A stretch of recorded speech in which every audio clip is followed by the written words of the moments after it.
month of May 1787, a total of 55 men from 12 different states gathered to discuss and revise the Articles of the Confederation.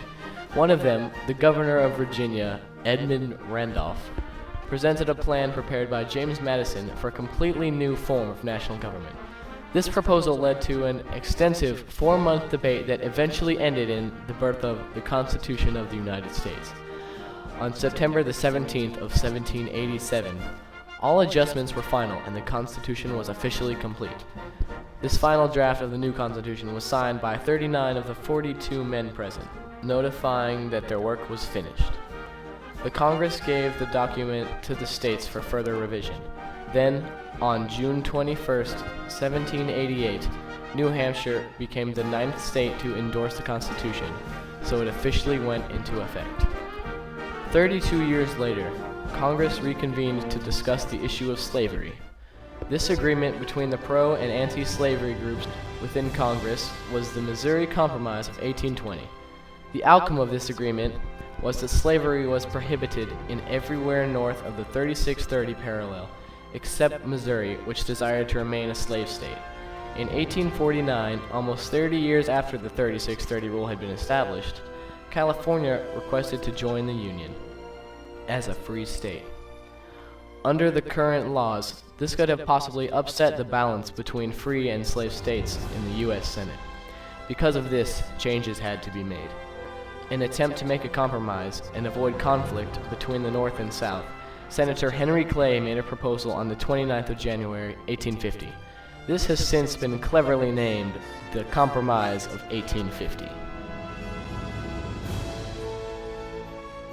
One of the major aspects of this compromise was that the slave trade in Washington, D.C. was eradicated and the Fugitive Slave Act was amended.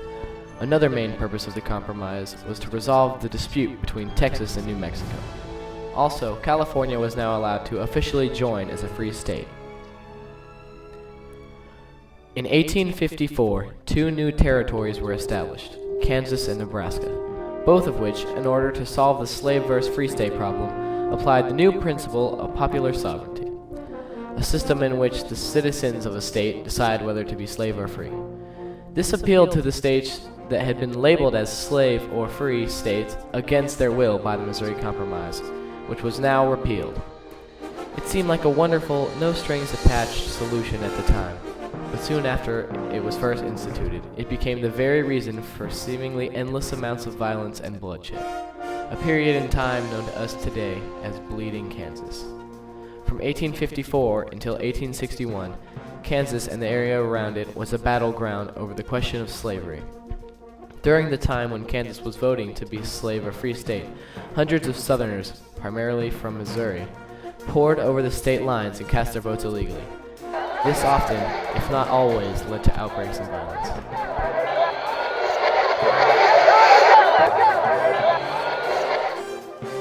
During the events of Bleeding Kansas in 1857, the famed trial of Dred Scott took place, in which Chief Justice Roger Taney declared that slaves could not sue in federal courts, for they were not citizens of the United States. This outcome had a big psychological effect on the citizens, primarily the Southerners, because it gave them a feeling of security and power. The Chief of Justice was on their side. Furthermore, it was declared that the Congress did not have the authority to prohibit slavery in the territories. This whole thing was later overturned by the 13th and 14th Amendments of the Constitution. Meanwhile, over in Illinois, a series of debates between Abraham Lincoln and Stephen A. Douglas were going down for a seat in the Illinois State Senate. Though Douglas won that election, the debates gave Lincoln the political fame he needed to eventually become the President of the United States. In the year 1859, one of the most famous events of Bleeding Kansas occurred. John Brown was a hardcore abolitionist. The idea of slavery to him was completely intolerable, so he devised a plan. It was actually quite simple and straightforward.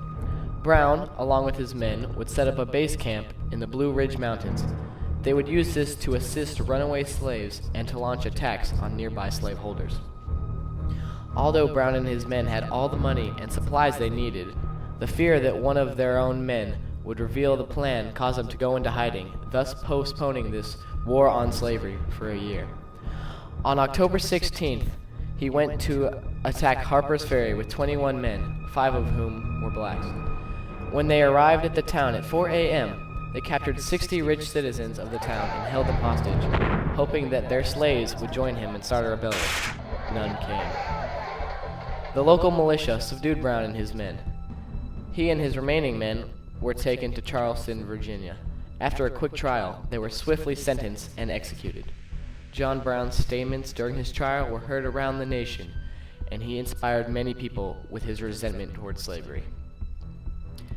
In 1860, Abraham Lincoln was elected President of the United States. On January 1st, 1863, Lincoln issued the Emancipation Proclamation.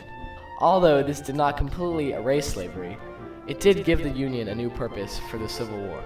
Instead of fighting to re-establish the old Union, the North was now fighting to construct a brand new, slavery-free Union. The proclamation also made it legal for blacks to become soldiers in the Union Army. By the end of the Civil War, approximately 180,000 African Americans had served in the Union Army and 18,000 in the Navy.